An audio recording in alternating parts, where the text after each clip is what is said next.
معزز حاضرین کرام، میرے بزرگوں اور دینی بھائیوں، آپ بھی پوری رات بیان سنتے سنتے تھک چکے ہیں اور مجھے تو ابھی بہت لمبا سفر کر کے دیوبند پہنچنا ہے۔ بھائیوں، سچی بات بتا رہا ہوں، یہ وقت کچھ بیان کرنے کا نہیں ہے۔ ابھی یہاں اللہ کے رسول کے عشق میں ڈوبنے والی باتیں بار بار کی جا رہی تھی اور آپ لوگ بھی اس میں جھوم رہے تھے اور مست ہو رہے تھے۔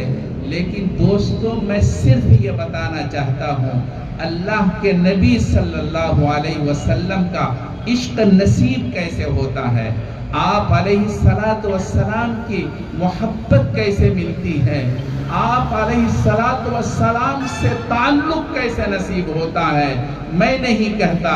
قرآن کریم میں عجیب انداز سے اللہ تبارک و تعالیٰ نے فرمایا، اللہ تعالیٰ فرماتے ہیں فَاتَّبِعُونِي يُحْبِبْكُمُ اللَّهُ، فرمایا اللہ تعالیٰ فرماتے ہیں، جناب رسول اللہ صلی اللہ علیہ وسلم سے فرماتے ہیں کہ محمد کہو مجھ پر ایمان لانے والوں سے، کہو مجھ سے تعلق رکھنے والوں سے، کہو میری مخلوق سے، کیا کہو؟ اللہ فرماتے ہیں فَاتَّبِعُونِی، میری پیروی کرو۔ جناب رسول اللہ صلی اللہ علیہ وسلم کی پیروی، اگر اللہ کی رسول کی پیروی کی جائے، قرآن کہتا ہے یحببکم اللہ، اللہ تم سے پیار کریں گے، اللہ کی محبت تمہیں ملے گی، اللہ تبارک و تعالیٰ تم کو چاہنے لگیں گے۔ جناب رسول اللہ صلی اللہ علیہ وسلم نے اپنے صحابہ کرام سے جو فرما دیا وہ حرف آخر ہوتا تھا۔ اللہ کے رسول صلی اللہ علیہ وسلم کے فرمانے کے بعد صحابہ کی پوری جماعت میں سے ایک صحابی ایسا آپ کو نہیں ملے گا، کوئی بندہ آپ کو ایسا نہیں ملے گا جنہوں نے اللہ کے رسول کی فرما برداری نہ کی ہو، اللہ کے رسول کی پیروی نہ کی ہو، جناب رسول اللہ صلی اللہ علیہ وسلم کی بات کو اپنے دل کے اندر جگہ نہ دی ہو۔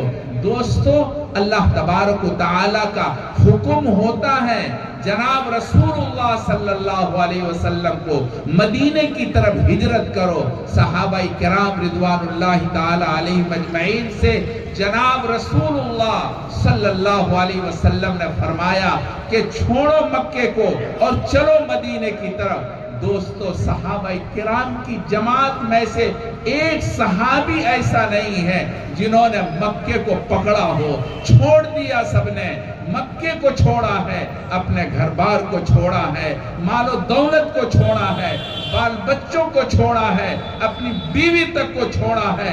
اس میں ایسے بھی ہیں جو انتہائی مالدار صحابی ہیں، ایسے بھی ہیں جو انتہائی غریب ہیں، ایسے بھی ہیں جو بہادر ہیں، جوان مرد ہیں اور پوری قوت کا مالک ہے۔ حضرت سیدنا عمر رضی اللہ تعالی عنہ نے تلوار نکال لی اور حرم شریف کے اندر آ کے اعلان کر دیا، جس کو اپنی بیوی کو بیوہ کرنا ہے وہ آیا عمر کو روکے، کسی میں ہمت نہ ہوئی۔ دوستو، تمام صحابہ کرام نے مکے کو چھوڑا ہے۔ کیسا مکہ؟ آپ کے یہاں بیت العلوم جیسی جگہ اور جعفر آباد والی جگہ نہیں ہے، وہ مکہ ہے جو قرآن کریم کے اندر مذکور ہے، للذی ببکۃ مبارکہ، مکے کے اندر تو انتہائی بابرکت جگہ ہے، انتہائی مبارک گھر ہے، خانہ کعبہ ہے، اللہ کا گھر ہے، خانہ کعبہ اللہ کا ایسا گھر ہے، اس کے اوپر اللہ کی تجلیات اتنی کثرت سے برستی ہے، سورج کو طاقت نہیں ہوتی ہے خانہ کعبہ کو اوپر گزرنے کی، اللہ تعالیٰ کی تجلیات اتنی کثرت سے برستی ہے۔ وہ گھر اللہ تبارک و تعالیٰ کا اسی مکے کے اندر ہے۔ اللہ کے رسول نے حکم دیا صحابہ کرام کو، چھوڑ دو مکے کو۔ تمام صحابہ کرام نے مکے کو چھوڑا اور وہ خانہ کعبہ جس میں حتیم ہے، جس میں دعائیں قبول ہوتی ہے، خانہ کعبہ کے پردے کو پکڑ کر اگر کوئی اللہ کو پکار لیتا ہے، اللہ اس کی سن لیتا ہے۔ حجر اسود کے بعد اللہ دعاؤں کو سنتا ہے، مقام ابراہیم پر اللہ دعاؤں کو سنتا ہے، میرین اخزرین میں اللہ دعاؤں کو سنتا ہے، زمزم کے پاس اللہ دعائیں قبول کرتا ہے، حجر اسود کے پاس اللہ دعا قبول کرتا ہے، اور تمام صفا مروہ میں اللہ دعائیں قبول کرتا ہے۔ دوستو، ایسی جگہ کو چھوڑنے کا اللہ تعالیٰ کے رسول نے حکم دیا، تمام صحابہ کرام نے چھوڑ دیا مکے کو اور اپنے محبوب کی بات مان کر مدینے کی طرف ہجرت کر گئے۔ حافظ ابن کثیر، حافظ عماد الدین رحمت اللہ علیہ نے فرمایا ہے، صحابہ کرام کو اسی پیروی کے نتیجے میں اللہ کی محبت نصیب ہوئی ہے، اللہ کا پیار ملا ہے۔ قرآن کریم میں اللہ تعالیٰ نے جا بجا صحابہ کرام سے اپنی محبت کا اعلان کیا ہے، رضی اللہ عنہم ورضوا عنہ والسابقون الاولون من المہاجرین والانصار والذین اتبعوہم باحسان رضی اللہ عنہم ورضوا عنہ۔ اللہ تعالیٰ صحابہ کرام سے راضی ہیں، اللہ خوش ہیں۔ اللہ تعالیٰ سے خوش ہونے کی وجہ صرف اور صرف یہ ہے کہ انہوں نے، صحابہ کرام نے جناب رسول اللہ صلی اللہ علیہ وسلم کی پیروی کی۔ اللہ کے رسول نے جو فرما دیا بس وہ حرف آخر ہوتا تھا۔ اللہ کے رسول کا عمل صحابہ کرام کا عمل تھا، اللہ کے رسول کا کردار صحابہ کرام کا کردار تھا۔ آج ہمارا کردار اپنے محبوب سے ہٹا ہوا ہے، ہمارے اعمال افعال اللہ کے رسول سے ہٹے ہوئے ہیں، پھر ہم یہ چاہتے ہیں اللہ کی محبت ہمیں نصیب ہو، اللہ تعالیٰ کی طرف سے سکون نصیب ہو، اللہ کی رضا نصیب ہو۔ دوستو، اس بھارت میں ایک شاعر گزرا ہے، جگر مراد آبادی، دنیا کا بہت بڑا شاعر تھا، ان کو بے تاج بادشاہ کہا جاتا تھا۔ ایسا شاعر تھا، اس کے بغیر مشاعرہ ناکام سمجھا جاتا تھا، پوری دنیا میں ہندوستان کے ادب کی نمائندگی کرتا تھا، مگر اللہ کی اس نعمت کے بعد عجیب دنیا ہے، ہمارا مزاج عجیب ہے، اللہ جتنا نوازتا ہے ہم اتنا ہی اللہ تعالیٰ کے نافرمان ہوتے ہیں۔ جگر مراد آبادی اللہ تبارک و تعالیٰ کا ایسا بندہ جس کو اللہ نے ادب سے بے انتہا نوازا تھا، شعر ان کے گھر کی لونڈی تھی، جب چاہتا شعر کہہ ڈالتا اور جیسا چاہتا شعر کہتا تھا، پوری دنیا میں نمائندگی کرتا تھا، مگر اللہ کا نافرمان اتنا تھا، پیتا تھا، شرابی تھا، کبابی تھا، اتنا پیتا تھا، مشاعرے میں پی کر کے مدہوش ہو جاتا تھا، اس کو ٹانگ کر کے اسٹیج پر لایا جاتا، پھر وہ شعر پڑھا کرتا تھا۔ 1934 میں اجمیر شریف کے اندر نعتیہ مشاعرہ کا پروگرام ہوا، وہاں یہ بحث چھڑی کہ جگر صاحب کو دعوت دی جائے یا نہ دی جائے۔ کچھ لوگوں نے کہا وہ کس منہ سے اپنے محبوب کی شان میں نعت پڑھے گا، وہ تو بے ادبی کرنے والا، گستاخی کرنے والا اور نافرمان شرابی ہے۔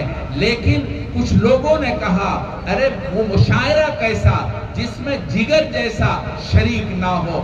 خیر، یہ لوگ غالب آ گئے، طے ہوا کہ جگر صاحب کو مدعو کیا جائے اور ان کو لکھا گیا کہ آپ کو اس مشاعرے کے اندر نعت پڑھنی ہے۔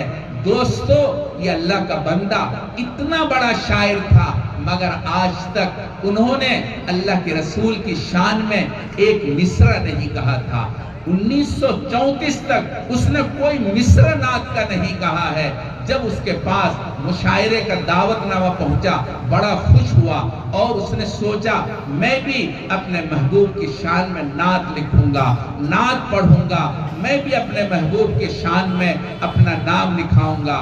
اس کے بعد دوستو غور سے سنو، اللہ کے رسول کی سنت کے خلاف ورزی کرنے والوں غور سے سنو، جب وہ نعت لکھنے بیٹھا، پوری رات گزر گئی، ایک مصرع نہیں کہہ پایا، پوری رات گزر گئی، اور ایک رات نہیں، ایک ہفتے تک روزانہ پوری رات کوشش کرتا، مگر ایک مصرع نہیں لکھ پایا۔ جب ایک ہفتہ گزر گیا ان کو محسوس ہوا اصل تو اپنے محبوب کی سنت کا گستاخ ہے، اللہ کے رسول صلی اللہ علیہ وسلم کی سنت کی نافرمانی کرنے والا ہے، تجھے اپنے محبوب کی شان میں نعت پڑھنے کا لکھنے کا کیسے تمہیں توفیق مل سکتی ہے؟ چنانچہ وہ رونے لگا، تڑپنے لگا، اللہ کے سامنے رویا۔ جب کوئی بندہ اللہ کے سامنے روتا ہے اور رونے کے وقت میں روتا ہے اللہ کو پیار آ جاتا ہے۔ میرے بھائی یہ وقت بھی اللہ کے سامنے رونے کا ہے، کچھ کہنے کا نہیں ہے۔ خیر بات لمبی ہوتی جا رہی ہے۔ خیر جگر صاحب نے پھر اللہ کے سامنے رو کر کے توبہ کی ہے، اللہ تبارک و تعالی توبہ قبول فرمائی اور نعت لکھی اور بڑی عمدہ نعت لکھی، اور مشاعرے کا وقت قریب آیا، ادھر بڑے بڑے پوسٹر لگ گئے کہ جگر صاحب کو ہم نعت پڑھنے نہیں دیں گے، اگر مشاعرے پر آیا ہم مشاعرے کے اسٹیج سے اتار دیں گے، ہم ایسے گستاخ سے نعت نہیں سنیں گے۔ اس کس منہ سے وہ نعت پڑھے گا؟ جس منہ سے شراب پیتا ہے ہم ہرگز نہیں سنیں گے۔ لیکن مشاعرے کے منتظمین نے ان کے پاس لکھ بھیجا کہ آپ 3 دن پہلے آ جائے، ہم آپ کی حفاظت کریں گے، اور جب مشاعرہ شباب پر آئے گا ہم مشاعرے میں آپ کو لائیں گے۔ چنانچہ ایسا ہی ہوا، جب مشاعرے کی اسٹیج پر آیا، مشاعرہ شباب پر تھا، اسٹیج پر آتے ہی ہوٹنگ شروع ہو گئی، شور برپا ہو گیا کہ ہم ایسے بدنام زماں سے مشاعرے میں نعت نہیں سنیں گے، ہرگز نہیں سنیں گے۔ لیکن اب جگر صاحب وہ جگر نہیں ہے، جگر بدل چکا ہے، اس کی دل کی دنیا بدل چکی ہے۔ اب وہ مائک پر کھڑا ہوتا ہے، عجیب انداز سے بات کرتا ہے، کہتے لوگوں سنو، اگر تم جگر کو برا کہتے ہو اور جگر کے خلاف آواز نکالتے ہو تو جگر اس سے بھی برا ہے جتنا تمہارا تصور ہے، لیکن اگر تم اپنے محبوب کے شان کے خلاف ہوٹنگ کر رہے ہو اور آواز نکال رہے ہو تو لوگوں تمہارے لیے مناسب نہیں ہے۔ یہ کہنا تھا، مجمع میں سناٹا چھا گیا، اور جب انہوں نے اپنی نعت کا پہلا مصرع پڑھا تو پورے مجمع میں ایسا سناٹا چھا گیا جیسا سانپ سونگ گیا ہو۔ اس نے پہلا مصرع، لمبی نعت ہے، اس کا پہلا مصرع ہے، ایک رند ہے اور مدحت سلطان مدینہ، ایک شرابی ہے، ایک کبابی ہے، اپنے محبوب کی شان میں نعت پڑھنے جا رہا ہے۔ ایک شرابی کبابی اپنے محبوب کی شان میں نعت پڑھنے جا رہا ہے۔ جب یہ مصرع کہا ہے پورے مجمع میں سناٹا چھا گیا، اور وہاں سے سیدھا جگر صاحب تھانہ بھون حضرت اقدس مجدد ملت حضرت مولانا اشرف علی تھانوی کی خدمت میں پہنچے اور کہا، حضرت 4 درخواستیں لے کر آیا ہوں، اگر قبول فرما لیں میرے لیے بہت خوش نصیبی ہوگی۔ پہلی درخواست یہ ہے کہ میں شراب پیتا ہوں، بہت پیتا ہوں، آپ دعا فرما دیں میں شراب کو چھوڑ دوں۔ اس کے بعد جگر صاحب نے شراب کو ہاتھ نہیں لگایا، بیمار پڑ گئے، سخت ترین بیمار پڑ گئے، مراد آباد لوٹے، سرکاری ڈاکٹروں کی ٹیم آئی، چیک اپ کیا اور کہا، جگر صاحب آپ کی زندگی ہمیں مطلوب ہے، آپ ایک دم شراب نہیں چھوڑ سکتے، شراب آپ کو تھوڑی تھوڑی پینی پڑے گی۔ اب جگر صاحب پوچھتے ہیں، بتاؤ اگر میں شراب تھوڑی تھوڑی پیتا رہا کتنے سال زندہ رہوں گا؟ انہوں نے کہا 7 سال، 7 سال آپ زندہ رہ سکتے ہیں۔ جگر صاحب نے کہا 7 سال کی ملعون زندگی سے اللہ کی رضا کے ساتھ میں ابھی مرنا چاہتا ہوں، میں زندہ نہیں رہنا چاہتا، ملعون اور مغضوب زندگی سے بہتر ہے اللہ کی رضا کے ساتھ ابھی مر جانا۔ اس کے بعد کبھی جگر صاحب نے شراب نہیں پی ہے۔ دوسری درخواست کی، میرے چہرے پر اللہ کی لعنت برستی ہے، میرے چہرے پر میرے محبوب کی سنت رہی ہے،